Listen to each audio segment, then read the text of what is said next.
Gracias, Claudio, por estar con nosotros. No, gracias a ustedes que me dan la oportunidad de estar compartiendo este espacio también. Bueno, pues vamos a empezar a presentarte.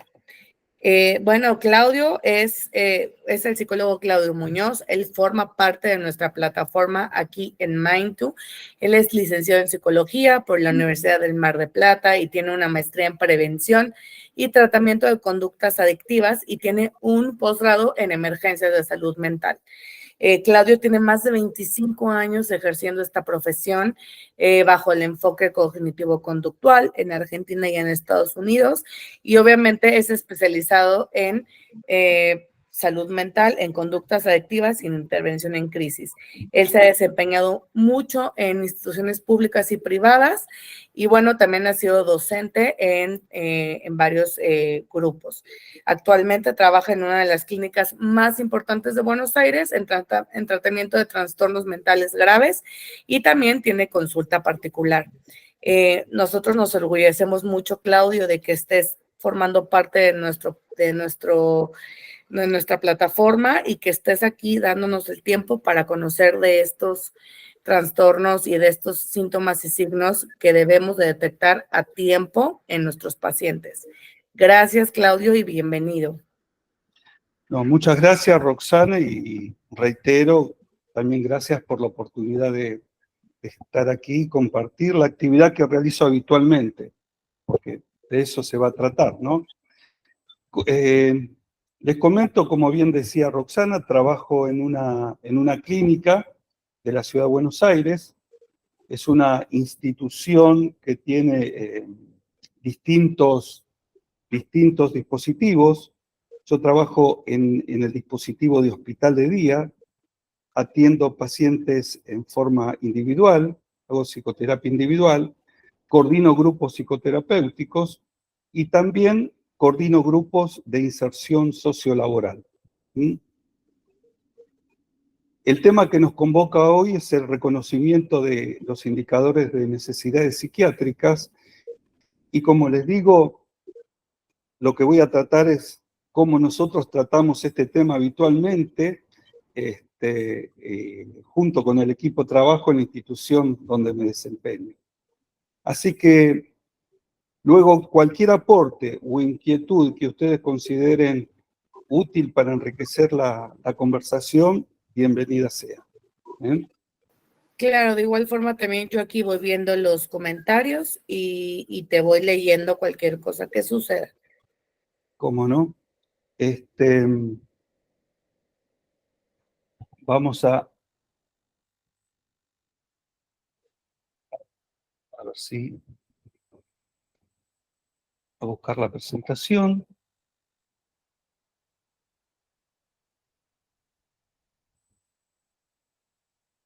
Bueno, para ir conversando mientras aparece la presentación, que seguramente la tenía acá. ¿Quieres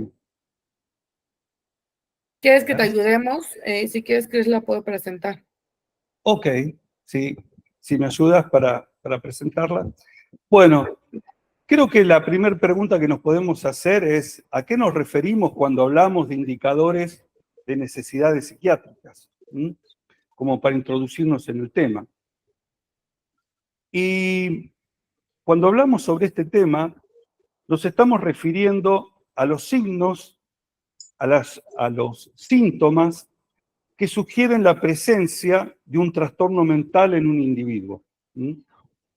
Estos indicadores pueden incluir manifestaciones de comportamientos, del estado de ánimo, del pensamiento, de la percepción sensorial también. Y, lógicamente, nos pueden indicar la necesidad de una evaluación y una posterior o posible intervención psiquiátrica. Como decía, estos indicadores señalan la presencia de una amplia variedad de trastornos, ¿no?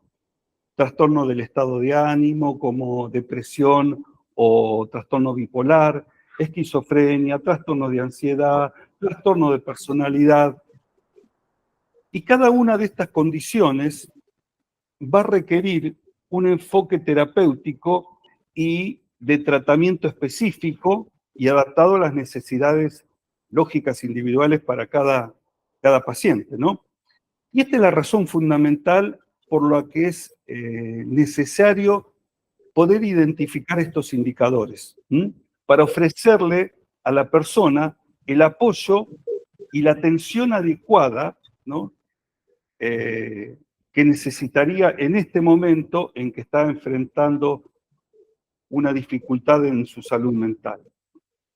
Poder detectar estos indicadores en estos tiempos de virtualidad, podríamos decir, ¿no? En estos tiempos de virtualidad seguramente es un desafío, ¿no? Pero existen algunos indicios que debemos tener en cuenta y observar con mucha atención. En una entrevista virtual, porque es la forma en que trabajamos aquí, podemos observar algunas señales, interpretar algunas señales, pero por supuesto que las debemos hacer con extrema precaución. Y considerando siempre aquello que posiblemente pueda ser un indicador en relación a otros indicadores y a factores contextuales. Y es por eso que me quiero referir al criterio de funcionalidad como el marco, como el contexto, el encuadre que nos permite valorar los indicadores. Los trastornos mentales graves como esquizofrenia, trastornos del estado de ánimo, trastornos de personalidad y muchos más pueden interferir significativamente en el pensamiento, en las emociones y en las funciones cognitivas de una persona. Y esto afecta la capacidad de trabajo, de estudio, de mantener relaciones interpersonales y hasta de cuidarse de sí mismo. En los trastornos mentales graves, la noción de funcionalidad se refiere a la capacidad de una persona de llevar a cabo actividades cotidianas básicas y de poder participar en roles sociales de una manera efectiva. Este criterio es fundamental no solo para evaluar si existe la posibilidad de la presencia de un trastorno, sino para determinar también, en el caso que exista, la necesidad de intervención, de apoyo y también de valorar el impacto que tiene la enfermedad en la vida diaria de la persona. Al hablar de criterio de funcionalidad en relación a los trastornos mentales graves, hay varios aspectos a tener en cuenta. Un aspecto son las actividades cotidianas. Debemos tener en consideración valorar si la persona puede realizar actividades básicas como cuidar de su higiene personal, preparar su alimento, gestionar su hogar, cumplir con responsabilidades domésticas, aquellas actividades que para nosotros las vemos como naturales, ¿no? Pero no son así. Debemos considerar también el funcionamiento ocupacional. Si la persona tiene la capacidad de mantener un empleo estable, en el caso que esté estudiando, si puede mantener de manera estable la actividad académica, de asistir regularmente a su estudio o al trabajo, de cumplir con las tareas requeridas y de adaptarse a los entornos, ya sea laborales o académicos. Otro aspecto a tener en cuenta también son las relaciones interpersonales. Evaluar si la persona puede establecer y mantener relaciones saludables y significativas con familia, amigos, vecinos, compañeros de trabajo y demás personas de su entorno social.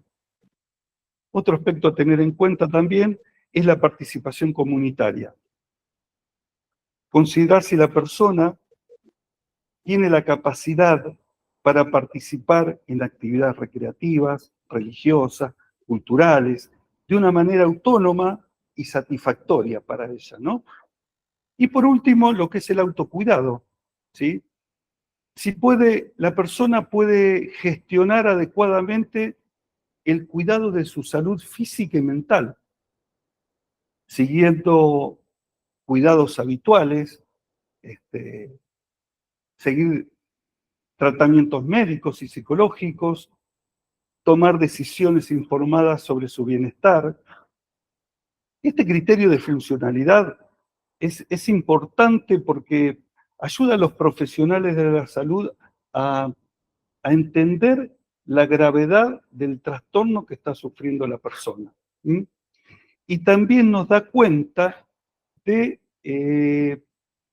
la necesidad de las intervenciones específicas, sea tratamiento farmacológico, psicoterapia, rehabilitación psicosocial, apoyo comunitario. ¿Mm? Ayuda también a guiar en la planificación de los objetivos. Podemos decir que el criterio de funcionalidad en los trastornos mentales graves nos proporciona la medida integral del impacto que la enfermedad tiene en la vida diaria de la persona. ¿Mm?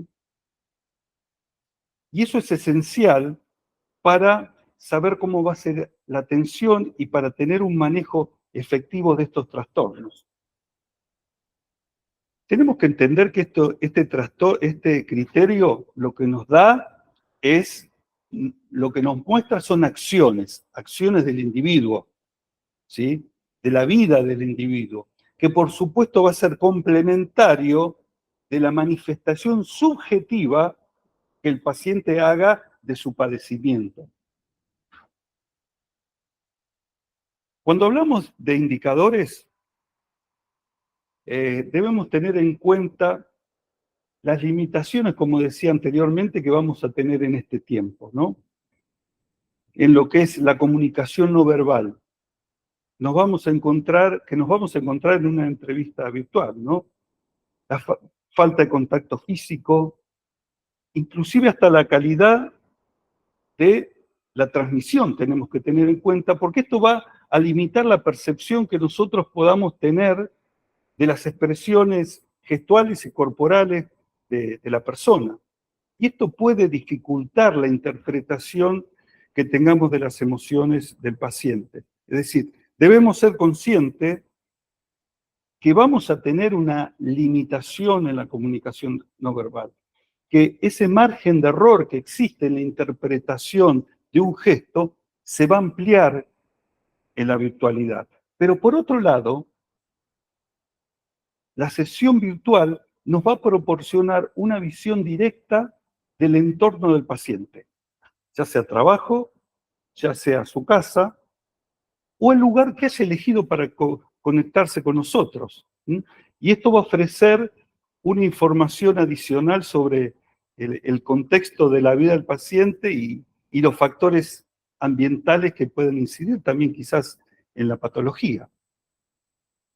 Los primeros indicadores que nos podemos encontrar en una entrevista, bueno, tienen que ver con la presentación. Evidentemente, la apariencia personal puede ser un indicio de salud emocional y de estado de ánimo de una persona. Una falta evidente de falta de higiene, de aseo personal, desorden del cabello, y bueno, puede ser indicativo de un deterioro en su autocuidado. Que esto puede relacionarse con apatía, falta de motivación, de la misma forma que la apariencia limpia, ordenada y bien cuidada de una persona puede asociarse con una autoestima saludable, un estado de ánimo estable, ¿no? De la misma forma, vamos a observar el medio ambiente o lo que podamos apreciar, ¿no? Si nos encontramos con una habitación con la ropa tirada, papeles amontonados, objetos fuera de lugar, y bueno, todo esto también podría ser indicador de falta de concentración, falta de energía, falta de atención, desinterés, inclusive desinterés por el cuidado personal. ¿Mm? Son todas estas señales que podrían asociarse con trastornos de estado de ánimo, por ejemplo, como la depresión, donde las tareas básicas, las tareas cotidianas, suelen ser abrumadoras para las personas. En otros casos también podemos asociarlo con, con la ansiedad, donde la persona está con múltiples responsabilidades que le complican de tal manera su vida que son incapaces de mantener el orden de su entorno. ¿Mm? Nos podemos encontrar dentro de los indicadores con las expresiones del estado de ánimo. Cuando una persona muestra cambios en su estado de ánimo en la entrevista, hay veces que inclusive la persona cuando tiene algún problema de salud mental, puede ser muy rápido pasar de la tristeza a la euforia. ¿Mm?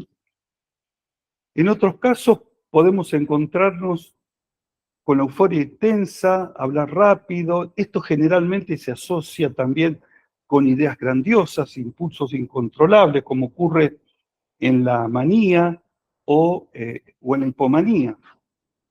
También podemos observar las personas que manifiestan un sentimiento de vacío, de falta de energía. La persona parece extremadamente triste, desesperanzada, desinteresada, como aparece en la depresión. En la ciclotimia también, que es una forma más leve del trastorno bipolar, podemos notar fluctuaciones, ¿sí?, entre la tristeza y la euforia, quizás en un periodo muy corto de tiempo. Y en el trastorno límite de la personalidad, las personas hay veces que pueden experimentar cambios muy rápidos y extremos en el estado de ánimo, ¿no? Pasando de la euforia a la irritabilidad o a la desesperación en cuestión a veces de minutos en la misma entrevista. De hecho, atiendo habitualmente a una paciente que esto es muy habitual. En la misma entrevista pasa varias sucesiones de cambios de ánimo. Es importante resaltar que todos pasamos por cambios de ánimo, todos experimentamos cambios de ánimo de una u otra manera. Ahora, ¿cuál es la diferencia? ¿Cuál es la diferencia inclusive con los demás indicadores? La diferencia está en la intensidad, la frecuencia y el impacto que eso pueda tener en la vida de la persona. ¿Mm? Son tres elementos que debemos considerar y tener bien en cuenta al momento de observar los indicadores. También podemos ver problemas de concentración, la dificultad para mantener el foco de la conversación, con respuestas vagas, desorganizadas, incluso hasta olvidan de lo que están hablando. En los trastornos de ansiedad esto es común. La ansiedad puede interferir de manera tal que no le permite a la persona concentrarse. Y entonces la persona muestra signos de inquietud y hasta una preocupación excesiva por cuestiones menores. Y muchas veces esto también dificulta enfocarse en el tema principal. También en otros casos, las personas pueden experimentar problemas para concentrarse debido a la sensación de fatiga, falta de motivación y a veces una sensación general de lentitud, como ocurre con la depresión, que puede manifestarse en respuestas extremadamente lentas, pausadas y muchas veces dificultando seguir el hilo de la conversación. Hay veces que las personas acuden habiendo pasado accidentes, situaciones estresantes, es decir, acuden con un estrés agudo, ¿no?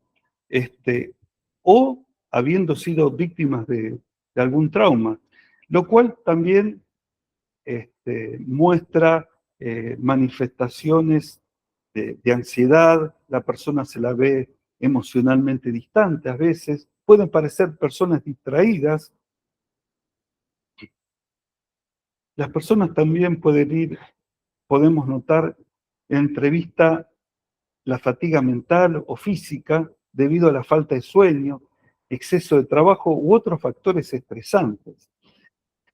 En los trastornos mentales, la rutina del sueño creo que es una de las primeras manifestaciones que se ven alteradas. Es decir, que es muy común encontrarse con personas que concurren con signos evidentes de fatiga, de cansancio, de no haber dormido bien. También podemos encontrar expresiones emocionales inapropiadas. Cuando una persona muestra respuestas emocionales que no coinciden en nada, en el tono, en el contenido, con la conversación que se está llevando. Se ríen por situaciones serias, lloran sin un motivo aparente, obviamente sugiriendo una falta de, un desajuste emocional o una falta de regulación emocional, ¿no? Y esto uno lo puede ver generalmente en los trastornos de estado de ánimo, como en el trastorno bipolar, por ejemplo. En otros casos podemos observar desconexión emocional. Las personas pueden parecer emocionalmente distantes, y esto puede indicar, digamos, una dificultad para conectarse emocionalmente con las demás personas. Que esto es muy común en los trastornos de espectro esquizoide, o personas que están pasando situaciones de estrés emocionalmente intenso, severo. También cuando las expresiones, la emoción es muy intensa, ¿no? Nos encontramos con personas que tienen expresiones emocionales intensas y desproporcionadas también en respuesta a temas o eventos que quizás entendemos que no deberían provocar una reacción tan fuerte, ¿no? Luego también nos podemos encontrar con personas que tienen incapacidad para regular las emociones, ¿no? Como ocurre con los trastornos límites de personalidad y como hablaba recién, personas que pueden hacer cambios muy rápidos de su estado de ánimo, pasar rápidamente de la irritabilidad al desasosiego. Y quizás ahora también podemos ver, nos encontramos con pensamientos o ideas delirantes, que quizás sea más común, por lo menos en el conocimiento que tenemos habitualmente, pero que también sugieren, las podemos encontrar en una etapa más avanzada de la evolución de las patologías, ¿no? Y en este momento, generalmente son comentarios o creencias que no tienen sentido, parecen desconectadas de la realidad, ¿no? Y podemos encontrarnos con ideas de autorreferencia, ideas paranoides, ideas de referencia o autorreferencia es cuando las personas interpretan eventos aleatorios o naturales o neutrales, le dan un significado personal, como si fuera dirigido hacia ellos mismos, ¿no? También nos podemos encontrar con ideas paranoides. La persona piensa que hay gente que está conspirando contra ellos, que quieren dañarlo. Ideas de grandeza, de poder. Las personas piensan que tienen habilidades o conocimientos mayores a lo que son las medias sin sugerir evidencia alguna, ¿no? También ideas delirantes de control. Las personas piensan que sus pensamientos, sus emociones son manejadas por fuerzas extrañas.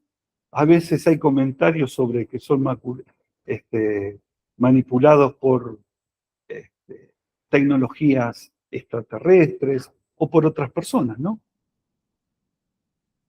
También podríamos ver ideas delirantes somáticas, que son las ideas, las creencias fijas que tienen acerca de su cuerpo y la convicción de que tienen una enfermedad grave independientemente de la muestra de cualquier prueba en contrario. ¿Mm?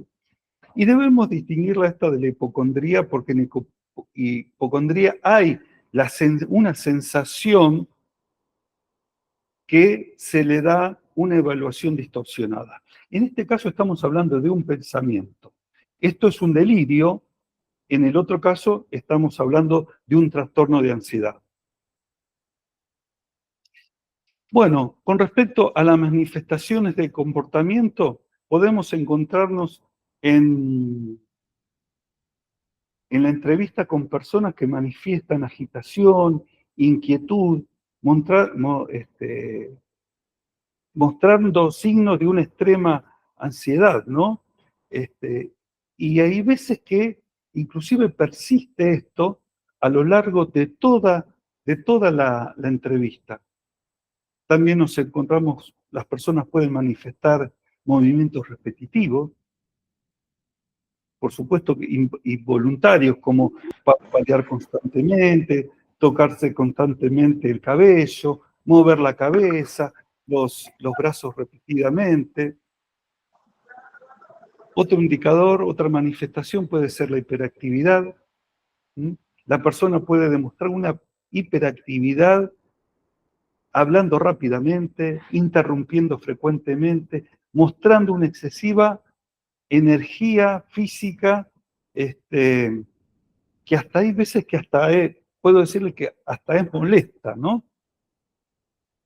Y en caso contrario, hay veces que nos encontramos con personas, con individuos que pueden mostrar un comportamiento totalmente opuesto, un retraimiento y una evitación, y principalmente a temas específicos que obviamente le causan malestar. También podemos encontrar cambios en la expresión facial, ¿sí? Miradas tensas, sonrisas forzadas, miradas suspicaces, que evidentemente también son indicios de alguna situación que podamos llegar a considerar, siempre digo, en relación a otros indicadores y a un contexto. Las expresiones, nos podemos encontrar con expresiones verbales, gestuales, que la persona utiliza frecuentemente y lo podemos notar a lo largo quizás de toda la entrevista. La persona continuamente expresa términos que tienen que ver con la tristeza, la desesperanza, la culpa, la soledad, el desamparo, el vacío, manifestando siempre una experiencia emocional intensa, ¿no? Y esto aparece generalmente en trastornos de ánimos ligados con síntomas depresivos, ¿no? Expresiones faciales y corporales, además de palabras, las personas expresan su gestualidad mostrando el ceño fruncido, una mirada extremadamente triste, a veces están con lágrimas en los ojos a lo largo de todo el tiempo. De la misma forma que también nos podemos encontrar con una mirada totalmente inexpresiva, ¿no? A lo largo de toda la conversación. También nos podemos encontrar con cambios en la voz. Hay personas que hablan en algún momento susurrando de una manera tal que a veces uno apenas las escucha, y luego de una manera más agitada, tensa, reflejando también ansiedad. Hay algo también que quiero, de lo que quisiera hablar, y tomarlo también como un indicador, es la historia del tratamiento psiquiátrico previo. Si la persona menciona haber tenido un tratamiento psiquiátrico en el pasado, debemos considerarlo como un indicador también. Esto nos podría dar si bien no vamos a hacer un diagnóstico psiquiátrico, sin embargo, debemos ser conscientes de que esto puede ayudar en mucho a brindarle a la persona el apoyo adecuado y, si es necesario, derivarlo a los profesionales que consideremos correspondientes. Cuando una persona menciona haber recibido un tratamiento psiquiátrico previo, hay varios puntos que debemos tener en consideración. Uno es el contexto de ese diagnóstico, ¿sí?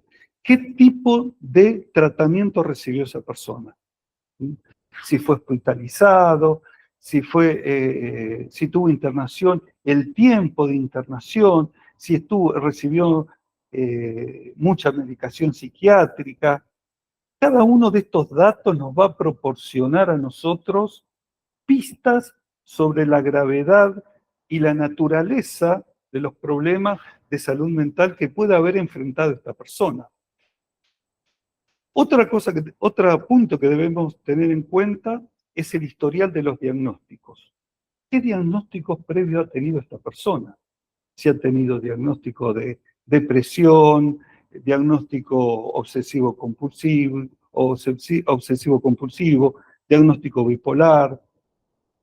Todo esto también nos ayuda a entender qué estrategias de manejo se han tenido con esta persona anteriormente y que pudieran haber sido efectivas y que también debemos considerarla para la actualidad. La efectividad que puede haber tenido ese diagnóstico. Conocer cómo la persona respondió a ese tratamiento psiquiátrico, a ese tratamiento previo, ¿no? Que esto también nos va a dar cuenta a nosotros de cómo esa persona puede manejar los síntomas, si puede mantener una estabilidad emocional, si tiene adherencia también con el tratamiento. Y seguramente hay preguntas que le podemos hacer que son pertinentes, ¿no? Si considera útiles las intervenciones psicoterapéuticas que recibió, si ha experimentado recaída, si tuvieron que ajustarle la medicación. Todas son preguntas que vienen al caso en ese momento cuando las personas nos hablan de un diagnóstico previo. También, si la persona tiene resiliencia y ha desarrollado habilidades de afrontamiento. Hay personas que han pasado por tratamientos y cuando el tratamiento ha sido efectivo, las personas han desarrollado habilidades para poder afrontar problemas de salud mental. Inclusive las personas tienen mayor conciencia de los propios desencadenantes emocionales y son capaces de identificar cuando necesitan apoyo emocional. Debemos que considerar también la continuidad del cuidado, es decir, si el tratamiento previo también puede revelar la actitud de la persona hacia el cuidado de su salud mental. Si está comprometida con su cuidado. Y por último, el impacto que esto ha tenido, que el tratamiento ha tenido en la cotidianidad de la persona. Tenemos que entender que el tratamiento psiquiátrico tiene que afectar necesariamente la vida cotidiana de la persona, incluyendo el trabajo, las relaciones, las actividades en general. La historia del tratamiento psiquiátrico previo, y podríamos decir también de los demás indicadores, ¿no?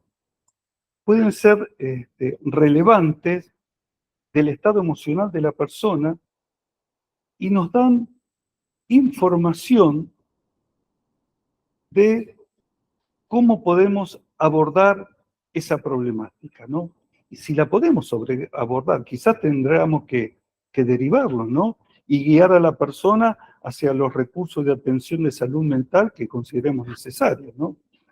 Y así, digamos, podemos asegurar que esa persona tenga el tratamiento indicado.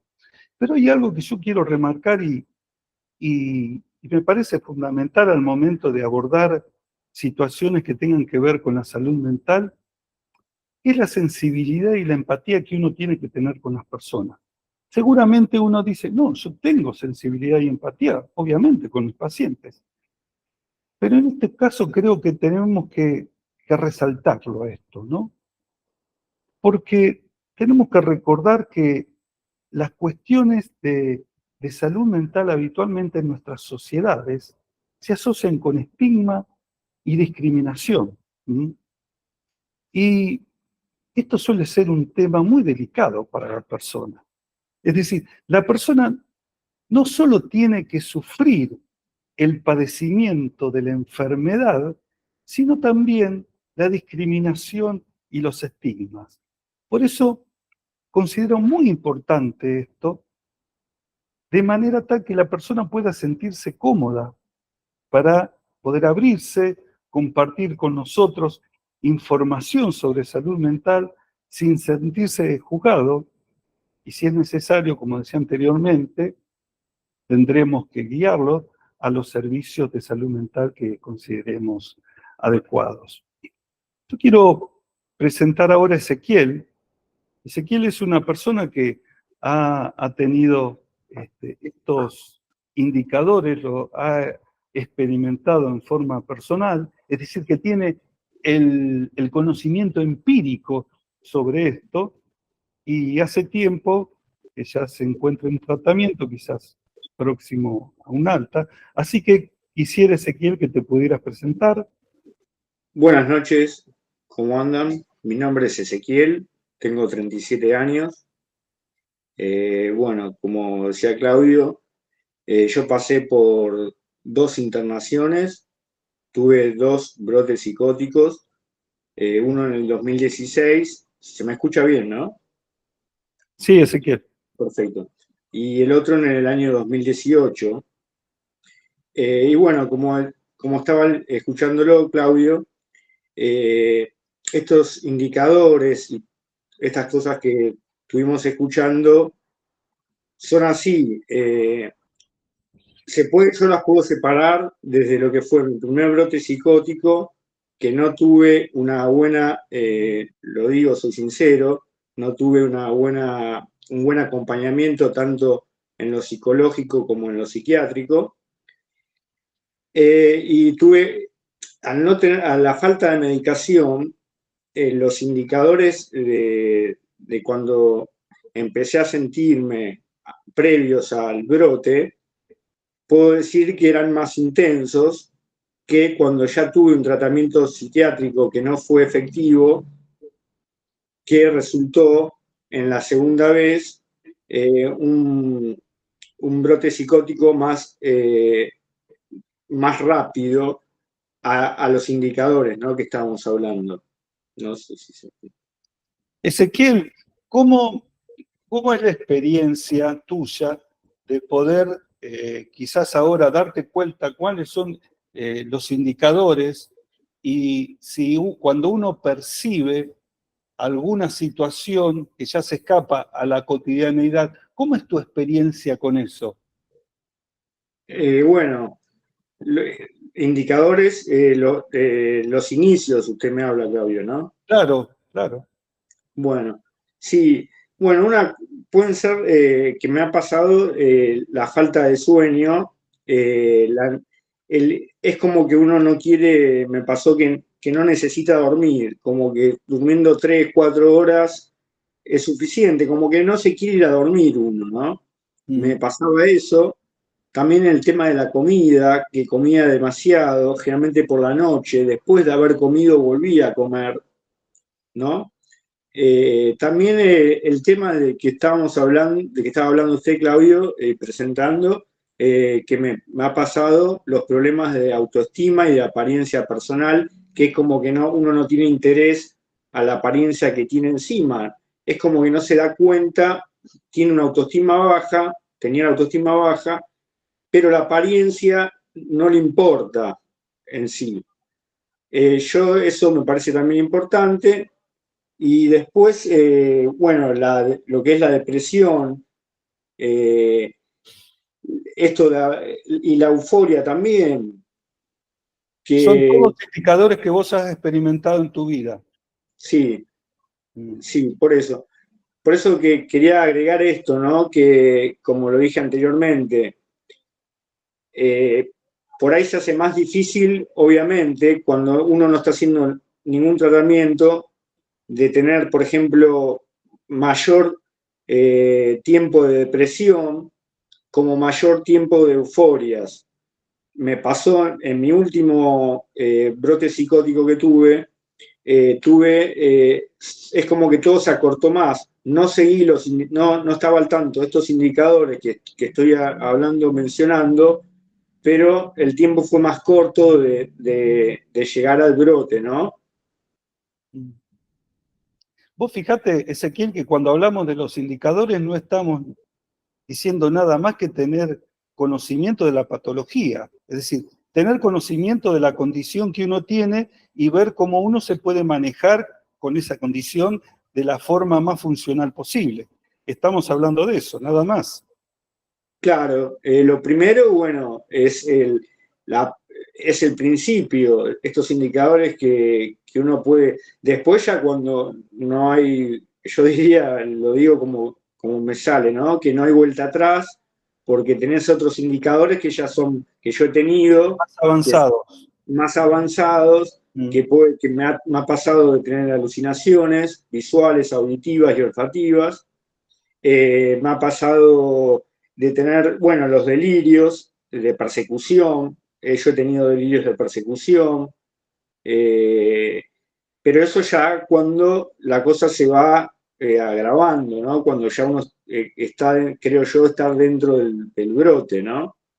Exacto. Se va intensificando. No sé, a mí me gustaría también, si a vos te parece, Ezequiel, abrir un poquito el diálogo si alguna persona quiere hacer tiene alguna inquietud, alguna pregunta o Sí, algún bueno, aporte. yo alcé la mano, Sí. pero también la alzó la mano Michelle Ramírez, que es psicóloga de Mind2. Entonces me gustaría que ella empezara y si quieres después yo. Adelante, Michelle. Gracias. Pues una inquietud que yo tengo es cómo se aborda y cómo se deciden los internamientos psiquiátricos con el paciente o con sus familiares.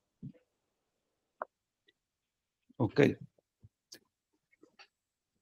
Digamos, esto es fuera de lo que sería la atención, digamos, que pudiéramos tener aquí, porque aquí lo que estamos viendo son indicadores. Bueno, primero, generalmente te lo digo desde el contexto de institucional. Cuando ingresa una persona hay un referente, tiene un referente familiar, que decimos referente familiar, pero hay veces que es un amigo, ¿sí? Entonces, con esa persona es con la que habitualmente vamos teniendo trato. De hecho, en la institución donde trabajo, tenemos la figura de referente. La persona, cuando ingresa a la institución, también tiene un referente, y ese referente generalmente se comunica con la familia. Ahora, aquí está la diferencia cuando la internación se realiza estando esa persona en un tratamiento a cuando se realiza sin tratamiento. Cuando está en tratamiento, bueno, cada uno de los que conformamos el equipo terapéutico de ese paciente, nos reunimos, hablamos, vemos las posibilidades, si es necesario la internación, si a veces quizás eso pueda mejorarse con la medicación que le puede dar el psiquiatra. Es decir, la internación no es la primera opción, es la última opción, ¿sí? Pero generalmente, luego que lo decidimos como equipo terapéutico, lo hablamos con la familia. En el caso de Ezequiel fue totalmente diferente porque Ezequiel ya había tenido la internación y Ezequiel tuvo una evolución con, digamos, recaídas menores, ¿sí? Que nunca necesitaron ni siquiera la intención de pensar en internación. Ahora, ¿cómo es la internación? Desde el punto de vista de una persona que no tiene que está sin tratamiento, creo que Ezequiel te lo podría decir. Disculpe, no lo escuché, Claudio. ¿Cómo fue en el caso tu internación cuando Sí. vos estabas sin tratamiento? Y bueno, fue muy difícil porque no tenía ningún antecedente de internación ni de... Aparte, cuando uno tiene problemas psiquiátricos y no está, no acude a un profesional, la verdad que no se da cuenta. Es muy difícil darte cuenta que tenés un problema mental si no tuviste un apoyo psiquiátrico y psicológico. Porque la familia, a veces tuve la suerte de contar con una familia que me ha ayudado mucho, que ha estado conmigo durante todo el tiempo, pero que al principio cuando no sabían qué es lo que me pasaba. Por ejemplo, yo antes de tener mi primera internación, tuve durante muchos años años de depresión. Yo, para ser más claro, en invierno y en el otoño yo tenía mucha depresión, de dormir mucho, de dormir, de sentirme depresivo, baja autoestima, todo. Y en la primavera y el verano tenía picos de euforia, de autoestima alta, elevada, de hablar mucho, que también es un problema, ¿no? De hablar mucho, estar eufórico, ¿no? No mantener una conversación por ahí que sea clara.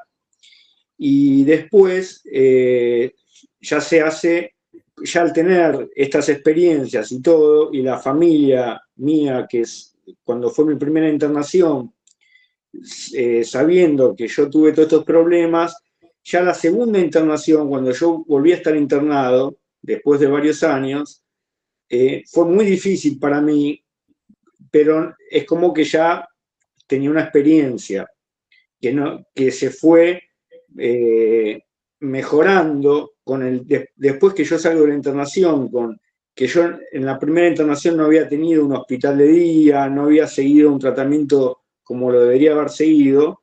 Ya en la segunda internación sí, hace ya 4 años de esto. Claudio es mi psicólogo, y bueno, tanto con él como con el psiquiatra hemos trabajado mucho junto con mi familia, y he podido salir bastante adelante, por llamarlo así, porque bueno, hoy en día, por ejemplo, lo que me pasaba a mí es que no podía mantener un trabajo, no podía estar, cuando ya estaba un año trabajando, en los picos de estrés y la ansiedad y la euforia y todo, no podía mantener un trabajo.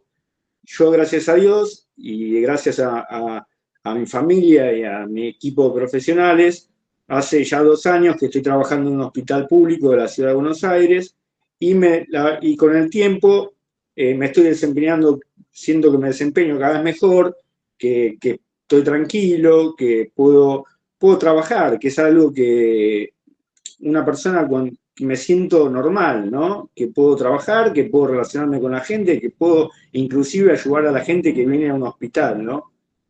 Ezequiel, temo no traspasar la intimidad, pero No, bueno, vos sos una persona que sale con sus amigos los fines de semana, tiene sus relaciones afectivas, y en el segundo cuatrimestre está viendo de continuar la facultad. Sí, bueno, pero ha sido, Claudio, yo lo cuento porque es difícil, es un camino que es bastante largo, pero que se puede. Eso es lo que, obviamente muchas cosas no las voy a contar, pero es un camino largo, pero es importante también, pienso, dejar tanto la familia como los profesionales y también el individuo, de la persona, como dejarse ayudar. Creo que eso es importantísimo. No, me parece esto que te estoy diciendo, Ezequiel, importante porque mantener una pareja estable, estudiar y todo también, para cualquier persona es complicado. Sí, bueno, hoy en día también estoy en pareja, bueno, tengo una vida cotidiana dentro de todo normal, con lo que también implica que no tenga problemas de estrés, que los tengo, problemas de ansiedad, que como también lo pueden tener cualquier persona. Bárbaro. Roxana. Sí, muchas gracias, Ezequiel, por compartir. Eso es importantísimo. Yo también quiero tener una pregunta para ti, Claudio. Sé que obviamente el tema de identificar los indicadores en la virtualidad, que es lo que nos trae acá, es súper complicado. Obviamente dentro de la presencialidad, o sea, de la terapia presencial, siempre tienes un feeling o pues sí, intuición se llama, ¿no? Que sabes para dónde va ese paciente. Pero dentro de la virtualidad, ¿cuál serían uno o dos signos o síntomas que tú me pudieras decir me están llevando por el camino hacia intervención psiquiátrica? Si pudieras decirme uno, dos o tres o...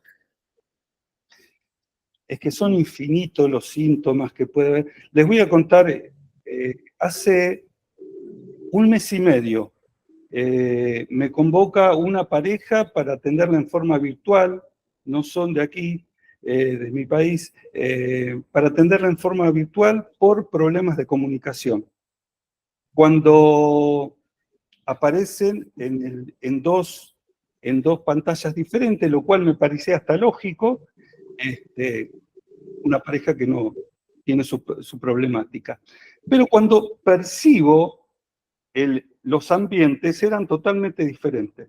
Y cuando digo diferentes, digo en el orden, en las formas, en todo. Una persona estaba en un país desarrollado, la otra persona en un país latino. Empezamos a hablar y digo, como poniendo un marco, tomo algunos datos respecto a los dos. Primer dato, estaban casados hacía muy poquito tiempo. Cuando pregunto cuánto hace que se conocían, un mes antes, ¿sí? Me parece que casarse requiere un conocimiento de la otra persona que no sé. Entonces pregunto si eran anteriormente amigos. No, no eran amigos.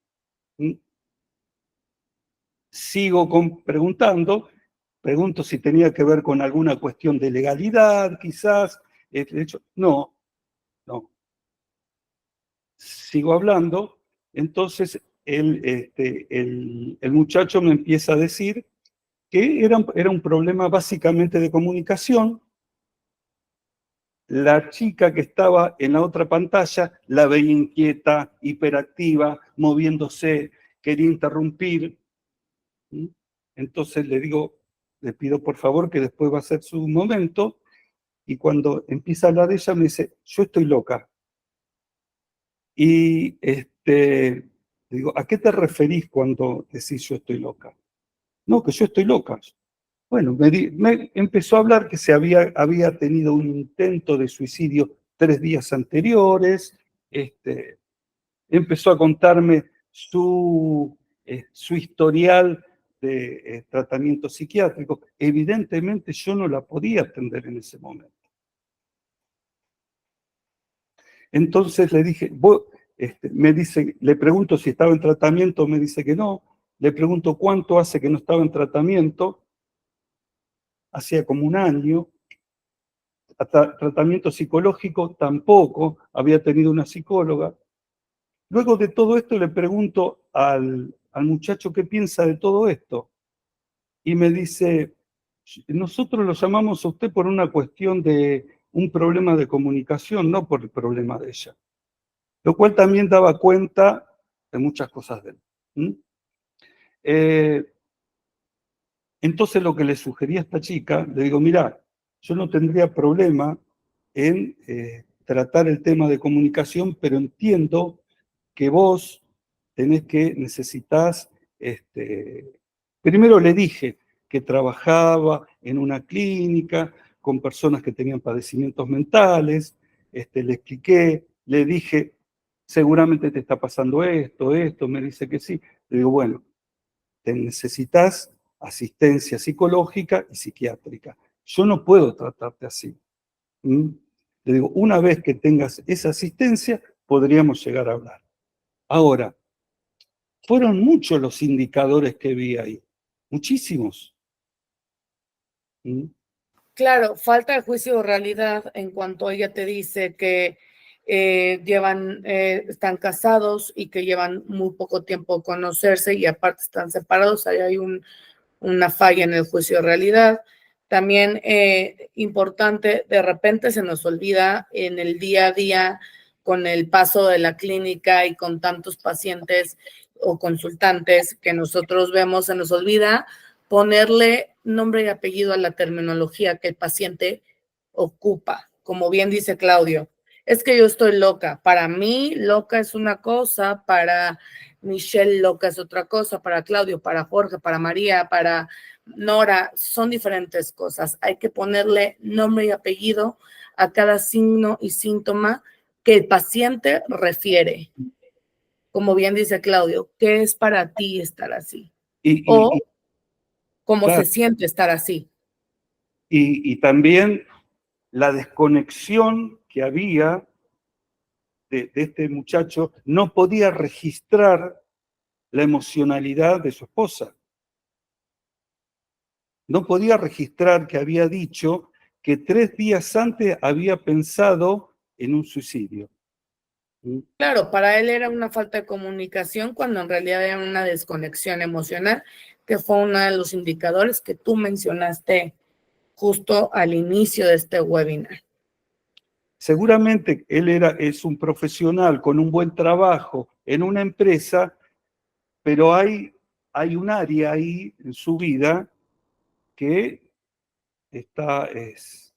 tiene muchas dificultades seguramente. Por eso no podría decir cuáles son indicadores. Es variado los indicadores que uno se puede encontrar.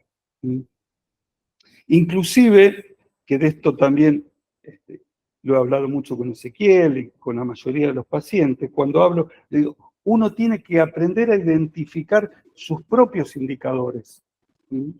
Porque a veces en una misma patología, que uno entiende que tiene una serie de indicadores, hay otros que tienen que ver con la historia personal del individuo y no con la patología. Entonces, 100% de acuerdo. Entonces, eso es lo que tiene que aprender a registrar. Primero, como bien dijo Ezequiel y no lo nombré, que sería siempre cómo andás con la comida, cómo andás con el sueño y cómo andás con el ánimo. Y después todo lo demás. Claro. ¿Sí? Claro. ¿Hay alguna otra pregunta de alguno de los terapeutas? Yo les quiero recordar también que, como bien dice Claudio, el diagnóstico, un poco la impresión diagnóstica es algo que se teje súper fino entre indicadores, entre la historia personal, entre la misma situación en consulta. Entonces, seamos muy finos en el diagnóstico, no alarmantes, pero sí cuidadosos. Entonces, bueno, si no hay otra duda, algo. Yo quisiera agradecerte, Claudio. Nora, dinos. Hola, pues yo quiero agregar la importancia de lo que nos habló Claudio, esto de tal vez tener un poquito más de conocimiento de cómo funcionan los medicamentos psiquiátricos, porque a los pacientes les tranquiliza muchísimo el saber que no es realmente que estén locos, sino que en su cerebro ciertos neurotransmisores no están funcionando y que el medicamento van a hacer esa función. Sí, esto es algo que, de hecho, también con Ezequiel lo hablamos mucho. ¿Querés contar, Ezequiel, tu experiencia? Sí, por ejemplo, justo que Nora estaba, me estaba pensando en el tema de la medicación, que unos indicadores ya cuando yo, por ejemplo, quería bajar la medicación, una de las medicaciones, y cuando bajo la medicación, yo como indicador siento que estaba más irritado, que no estaba durmiendo bien, y automáticamente se volvía a tomar la medicación como estaba tomando antes y volvía a estar bien. Yo creo que eso es muy importante, como dice Nora, ¿no? Sí, pero en este caso, Ezequiel, porque vos tenés un compromiso con tu salud, has adquirido un compromiso con tu salud, pero hay veces que la persona deja de tomar y no la toma. Y hasta que no viene ese episodio traumático, no aparece más la medicación. ¿Sí? Eso también puede ocurrir.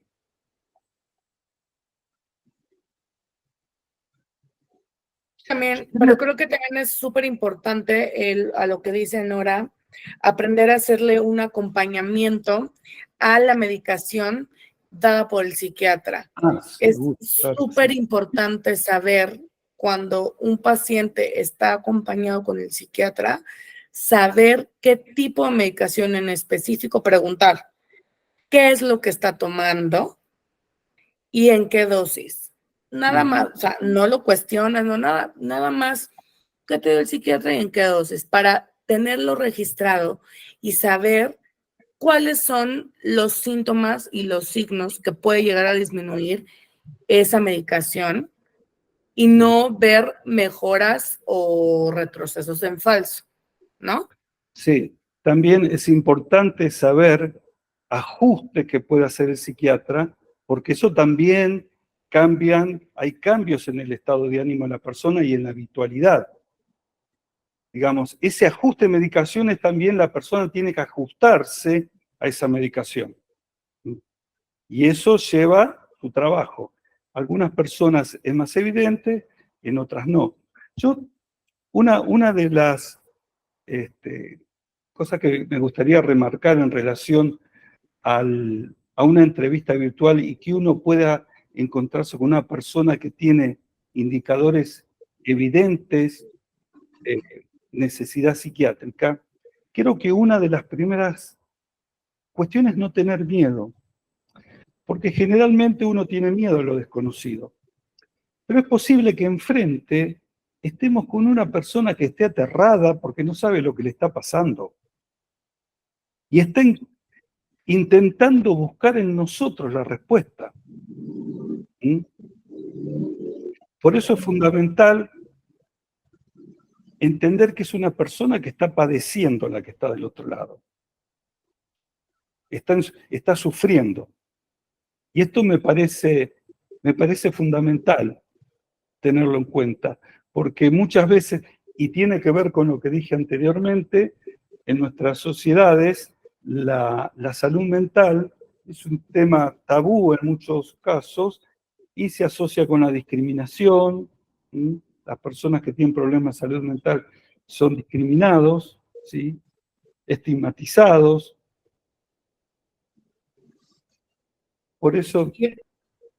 Y va mucho a lo que vas, Nora, también nuestro papel como psicólogos y un poco el acompañamiento con el psiquiatra es también darles contención, un poco brindarles, como bien dice Claudio, esa seguridad de que todo va a estar bien y de que todo el tratamiento en conjunto que estamos haciendo es para bien de ellos, para avanzar. Entonces, Sí. creo que también esa es un poco nuestra labor como psicólogos en acompañamiento psiquiátrico. No hace falta que lo pase Roxana, pero en una de las placas, ya para terminar, había puesto lo que es la comunicación empática. Hay que tener mucha empatía para que la persona pueda abrirse y contar de ese sufrimiento que está teniendo. ¿Mm? Porque es un sufrimiento que muchas veces es juzgado por los demás. Entonces la persona tiene el temor a ser juzgado o algunas veces a ser internado, que también es otro temor que se tiene. Otra de las cuestiones que quería remarcar es la detección de indicadores de manera temprana va a ayudar al tratamiento en general. Cuando antes lo identifiquemos, eso va a ayudar a que esa posible crisis no evolucione. ¿Mm? Y por último, también pensar que el hecho de poder reconocer estos indicadores y guiar a la persona al tratamiento indicado, no tiene que ver con la salud mental, tiene que ver con la vida cotidiana de la persona, con su salud integral, porque la salud mental afecta a la vida integral de la persona. El trabajo, las relaciones, el estudio, absolutamente todo. Exacto, como bien lo dijo Ezequiel en su testimonio, como bien lo dices tú, la salud mental va conjunta o es esencial para todas nuestras esferas de toda la vida, ¿no? De la vida cotidiana, las relaciones amorosas, las relaciones con nuestros familiares, el trabajo. Entonces, pues bueno, un poquito agradecerte, Claudio. Muchas gracias por estar aquí con nosotros. Gracias por brindarnos este conocimiento. Digo, este tema da para más, para muchas horas. Gracias, Ezequiel, por abrirte a este espacio. Gracias por contarnos todo esto, que sepas que este espacio es completamente confidencial y que aparte de todo es un espacio de aprendizaje. O sea, entonces muchas gracias. Gracias, Claudio. Gracias, Ezequiel. Gracias a todos los psicólogos que se conectaron. Les voy a dejar aquí en los comentarios una breve encuesta de calidad para que nos digan qué tal les pareció y sobre todo qué es lo que quieren escuchar y saber en los próximos webinars, porque nos encantan estos espacios de aprendizaje para todos. Gracias, Claudio, me da mucho gusto que estés con nosotros. Gracias, Ezequiel. Gracias a todos los que están conectados. Bonita noche.